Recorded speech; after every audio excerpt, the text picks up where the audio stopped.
अचानक से एक दिन कॉल आई कि कंटेस्टेंट के लिए बहुत लोग काम करते हैं। सामने अमिताभ बच्चन सर बैठे हो तो फिर तो नर्वस होना बनता है। ज़्यादा जी। खुशी इस बात की थी कि मैं हॉट सीट तक पहुँच पाई। नमस्कार, स्वागत है आप सभी का मेरे साथ न्यूज़ रूम पोस्ट पर। मैं हूं प्रशांत भारद्वाज। केबीसी में जाना भला किसका सपना नहीं होता। देश में जितने लोग हैं, आम आदमी हैं, सब ये चाहते हैं कि हम एक बार बिग बी के सामने, अमिताभ बच्चन के सामने केबीसी की हॉट सीट पर जाकर बैठ सकें और जो सवाल वो पूछते हैं उनके जवाब दें। आज हमारे साथ न्यूज़ रूम पोस्ट पर हिमाचल प्रदेश के मंडी की जागृति शर्मा मौजूद हैं, जो केबीसी में इस बार गईं। वहां पर उन्होंने अमिताभ बच्चन के सवालों का सामना किया और कैसा उनका एक्सपीरियंस रहा, किस तरह की उनकी जर्नी रही, इन तमाम चीज़ों पर आज हम उनसे बातचीत करेंगे। आपका बहुत-बहुत स्वागत है जागृति न्यूज़ रूम पोस्ट पर। जी, बहुत-बहुत धन्यवाद मुझे इनवाइट करने के लिए। जी। जागृति, फर्स्ट ऑफ ऑल तो सबसे पहले आपसे यही जानना चाहेंगे कि आपका एक्सपीरियंस कैसा रहा? ओवरऑल आप अपना एक्सपीरियंस बताइए कि केबीसी में आप गईं, वहाँ पर किस तरीके से आपको ट्रीटमेंट दिया गया, फिर आप हॉट सीट पर बैठीं बिग बी के सामने, कैसा एक्सपीरियंस था? सर मेरा बहुत अच्छा एक्सपीरियंस था और केबीसी की टीम तो बहुत अच्छी है। एक-एक इंसान के लिए, एक-एक कंटेस्टेंट के लिए बहुत लोग काम करते हैं, आपको सपोर्ट करते हैं, आपको कंफर्टेबल फ़ील करवाने की कोशिश करते हैं क्योंकि फ़िल्मी बैकग्राउंड से कोई नहीं होता है और कैमरा फ़ेस करने की सबको आदत नहीं होती है, तो वो आपको हर चीज़ की मतलब बताते हैं कि मतलब आपको नर्वस नहीं होना है, जैसे आप जी। हो वैसे ही रहिए। तो मतलब बहुत अच्छा एक्सपीरियंस था मेरा केबीसी का। अच्छा जागृति, आपको जब पहले कॉल आया केबीसी से तो आप ज़रूर सरप्राइज़ हुई होंगी। मैंने जब आपके बारे में पढ़ा तो पता चला कि आप 10 साल से भी ज़्यादा टाइम से ट्राई कर रही थीं। तो आपको कैसा लगा जब एकदम से इतने लंबे टाइम तक ट्राई करने के बाद कॉल आया केबीसी की तरफ से? जी मैं एक्चुअली जब 18 की हो गई थी उसके बाद मैंने केबीसी के लिए ट्राई करना स्टार्ट कर दिया था, तो मैं एसएमएस करती थी। जब भी सीज़न होता है तो उससे पहले स्टार्ट हो जाता है आपको एसएमएस करना, पर मेरे को कभी कॉल नहीं आई। तो लास्ट टू लास्ट ईयर मेरे को कॉल आई तो मैं बहुत ही सरप्राइज़ हो गई थी उस टाइम पे कि मेरे को केबीसी से कॉल आई, तो घर पे भी सब बड़े एक्साइटेड थे।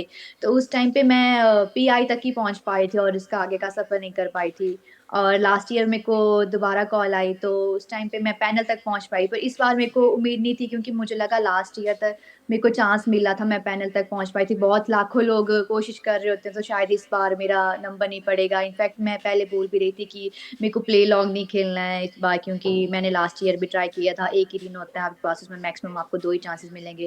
पर मेरे पापा ने मुझे काफ़ी मोटिवेट किया कि नहीं-नहीं तू ट्राई कर, ज़रूरी थोड़ी होता है कि तेरे को लास्ट ईयर बुलाया, तेरा नहीं हुआ, तुझे इस साल चांस नहीं देंगे। तो उन्होंने मुझे मोटिवेट किया, तो मैंने इस साल दोबारा से प्ले लॉन्ग खेलना स्टार्ट किया और पूरा सीज़न ऑलमोस्ट निकल ही गया था, तो नवंबर का महीना तो स्टार्ट हो गया था, इनफैक्ट एंड हो रहा था अभी, तो मुझे लगा नहीं था कि मुझे कॉल आएगी और अचानक से एक दिन कॉल आई और उस टाइम पे मेरे भाई की शादी का मतलब फंक्शन्स वगैरह स्टार्ट हो गए थे, तो मैं उसमें बिज़ी थी, तो उन्होंने मेरे को कॉल किया कि आपने केबीसी के लिए रजिस्टर किया है, तो आप ऑडिशन के लिए अवेलेबल रहेंगे। तो मैंने कहा अच्छा। चलो देख लेते हैं, क्या पता इस बार कर दे मेरे को सिलेक्ट क्योंकि ऐसा होता है ना कि एक ही कंटेस्टेंट को ज़रूरी नहीं है बार-बार चांसेस मिल सके। जी, पर जी। शायद भगवान की मेरे ऊपर कृपा रहेगी, मेरे को दोबारा से सिलेक्ट हुआ, मेरे को कॉल आई दोबारा से तो फिर तो घर पे मतलब सारे बहुत एक्साइटेड थे जाने के लिए, तो फिर मैं तो बहुत खुश हो गई थी कि दोबारा मेरे को चांस मिला है, तो अब मैं अपनी जर्नी कंप्लीट कर सकती हूँ। अच्छा, वहाँ पर जब आप गई होंगी, फिर उसके बाद एक पूरा प्रोसेस होता है, उससे गुज़री होंगी और फिर उसके बाद में जब फास्टेस्ट फिंगर फर्स्ट आपने पार कर लिया और फिर आपको लगा होगा एकदम से हार्ट बीट बढ़ गई होगी कि अब तो हॉट सीट पे बैठने की बारी आ गई है और एकदम से एक्साइटमेंट भी कई गुना आपका बढ़ गया होगा। तो बिग बी के सामने जब आप पहुँची, सदी के महानायक के सामने जब आप एक आम इंसान, एक साधारण इंसान के तौर पर जब आप पहुँचते हैं उस मंच पर और आपका सपना पूरा होता है बरसों पुराना, तो आप कैसा लगता है उस समय और हेजिटेशन और नर्वसनेस कितनी थी उस समय आपके अंदर? सर पहले तो मेरे को लगा नहीं था कि मेरा नाम आ पाएगा क्योंकि आंसर तो मैं राइट दे रही थी पर वही टाइमिंग मतलब नहीं हो पा रहा था 1-2 सेकंड से पीछे हट रही थी। तो जैसे जी। मेरा नाम आया एकदम से तो मतलब मैं एकदम शॉक हो गई। मतलब बहुत सी मिक्स्ड फीलिंग्स होती है, आप नर्वस भी होते हो, खुश भी होते हो, डर भी लगता है। ऐसा लगता है कि अब आपको हॉट सीट पे जाने का तो खुशी और डर और नर्वसनेस बहुत सी मिक्स्ड फीलिंग्स थी उस टाइम पे और सामने अमिताभ बच्चन सर बैठे हो तो फिर तो नर्वस होना बनता है। पर वो आपको बहुत नॉर्मली कंफर्टेबल फ़ील करवाने की ट्राई करते हैं तो मतलब बहुत मिक्स्ड फीलिंग्स थी उस टाइम पे। तभी मैंने अपने भाई को हग करने को बोला, क्योंकि उस टाइम मेरे को वही दिखा कि मेरे को जिससे कंफर्टेबल फील हो सकता है, तो वही था। जागृति जी, आपकी फैमिली का सपोर्ट रहा है आपके साथ? किस तरीके से बैकअप किया आपकी फैमिली ने आपको? अ, वो सर मुझे मतलब बहुत सपोर्ट करते हैं कि ऐसा नहीं है कि लड़का-लड़की वाला तो हमारे घर में कभी मैंने देखा ही नहीं बचपन से। तो मेरी फैमिली काफ़ी सपोर्टिव रही है, उनका होता है कि आपको जो करना है करो, पर अपना 100% दो और हम आपके साथ हैं। जी, फेलियर होगी कोई बात नहीं, फेलियर से इंसान सीखता है, पर आगे बढ़ना बहुत ज़रूरी होता है और फेलियर से ज़्यादा सीखता है इनफैक्ट। शायद हो सकता है कि मैं पहली बार जाके हॉट सीट पे बैठ जाती, तो वो खुशी शायद उतनी नहीं होती या उस चीज़ की वैल्यू नहीं उतनी, पर जब फेलियर के बाद आपको वो सक्सेस मिलती है ना, तो उसकी वैल्यू और भी ज़्यादा होती है। तो मेरा सपोर्ट सिस्टम हमेशा मेरी फैमिली रही है, तो उन्होंने मुझे काफ़ी अच्छे ढंग से सपोर्ट किया है। अच्छा, इसके अलावा 3,20,000 का प्राइज़ वहाँ से आपने जीता था केबीसी से। आपको क्या चीज़ उस समय महसूस हो रही थी जब आपसे सवाल किया था अमिताभ बच्चन ने कि 6,40,000 वाला सवाल था, जहाँ के बाद फिर आप 3,20 पर गिर के वापस आ गई थीं। तो क्या कुछ वहाँ पर अफ़सोस आपके मन में था या किस तरीके की एक फ़ीलिंग थी? आपको लग रहा होगा कि नहीं यार, इसको तो मैं पार कर सकती थी, मेरे पास लाइफ़लाइन होती तो मैं और आगे खेल सकती थी। ऐसा कुछ लगा आपको? सर एक्चुअली वो क्वेश्चन काफ़ी ट्रिकी था, तो मुझे लगा अगर मेरे पास और लाइफ़लाइन्स भी होती तब भी मेरे लिए वो क्रैक करना थोड़ा डिफ़िकल्ट होता। हाँ, पर जी, अगर वो ऑडियंस सही दे देती तो शायद मैं 6:40 के बाद नेक्स्ट क्वेश्चन आंसर आता होता मुझे, मैं आगे बढ़ सकती थी। हाँ, थोड़ा-सा था वो अफ़सोस, पर बोलते हैं ना जितना आपकी किस्मत में होगा वो उतना ही मिलेगा, पर ज़्यादा जी, खुशी इस बात की थी कि मैं हॉट सीट तक पहुँच पाई जी, और उतना भी खेल पाई, क्योंकि टाइम लिमिट भी होता है, तो मुझे था कि हूटर बज जाएगा तो पता नहीं आगे खेलने को मिलेगा कि नहीं। थोड़ा अफ़सोस था कि ऑडियंस का आंसर सही होता तो 6:40 जीत पाती, पर चलो जितना था किस्मत में उतना मिला। जी। बिल्कुल, जितना किस्मत में होता है जागृति उतना ही मिलता है। लेकिन आपके बारे में जब मैं पढ़ रहा था तो एक चीज़ और देखी कि आपके जो पिता हैं वो एस्ट्रोलॉजर हैं, ज्योतिषाचार्य हैं। तो क्या कुछ भविष्यवाणी आपके बारे में उन्होंने की थी कि आप जाएँगी केबीसी में और प्राइज़ जीतेंगी वहाँ पे? मैं एक्चुअली ऐसा होता है ना कि आपके पेरेंट्स आपके बारे में सब कुछ जानते हैं। तो जी, एक होता है ना अननोन आदमी आपके लिए बोलते हैं तो आपको होता है नहीं, नहीं ये बोल रहा है, मतलब आपके पेरेंट्स तो आपको मोटिवेट करने के लिए बोलेंगे हमेशा। तो हमें था कि अच्छा पापा बोल रहे हैं तो पापा तो बोलेंगे क्योंकि वो हमारे पापा, उनको थोड़ी हमारे लिए नेगेटिव बोलना है। पर जी, पापा बोलते थे कि नहीं, नहीं तू एक दिन जाएगी ज़रूर। और मैं उनके साथ जब केबीसी देखती थी ना, तो मतलब उनसे ही मेरे को आदत पड़ी थी केबीसी देखने की और जी, जाने की भी मेरे को तभी, क्योंकि पापा का सपना पहले था। तो मैं हमेशा बोलती थी कि वो जो सामने कुर्सी है ना, एक दिन मैं वहाँ जाके बैठूँगी। वो ज़रूर था और वो बोलती थी कोशिश करेगी तो ज़रूर पहुँचेगी, हम भी तुझे बैठ के टीवी पे देखेंगे। तो वो ज़रूर था और वो बोलते भी थे, पर वही है ना कि पापा से तो हम मानते नहीं थे कि हाँ, पहुँच पाऊँगी कि नहीं। जी। तो बीइंग अ गर्ल जागृति, आप क्या कहना चाहेंगी जो हमारे देश में और भी लड़कियां हैं, उनको आप क्या मैसेज देना चाहेंगी अपनी तरफ से? और ख़ास तौर से ऐसी लड़कियां या आपकी जो एज की को एज की लड़कियां हैं जो केबीसी में कई सालों से ट्राई कर रही हैं लेकिन उनका नंबर नहीं आ पाता या क्या नहीं, किस तरीके से आप उनको मोटिवेट करना चाहेंगी? सर मैं चाहे लड़का और लड़की, मैं दोनों के लिए बोलना चाहूँगी जी, कि मेहनत करना नहीं छोड़ना चाहिए कभी भी, अपना 100% देना बहुत ज़रूरी है और कंसिस्टेंट रहना सबसे इम्पोर्टेंट है। हम क्या करते हैं, मतलब कोशिश करते हैं, फिर एक लेवल के बाद हम छोड़ देते हैं, पर छोड़ना नहीं है, कोशिश करते रहिए, कंसिस्टेंट रहिए और ऐज मैटर नहीं करती है। जी, बहुत सी चीज़ें सीखने की भी कोई ऐज नहीं होती मुझे लगता है, और हम लोग सबसे पहले ऐज कंसीडर करते हैं, अच्छा मेरी इतनी ऐज हो गई है तो अब मतलब कोशिश करना चाहिए कि नई-नई चीज़ें।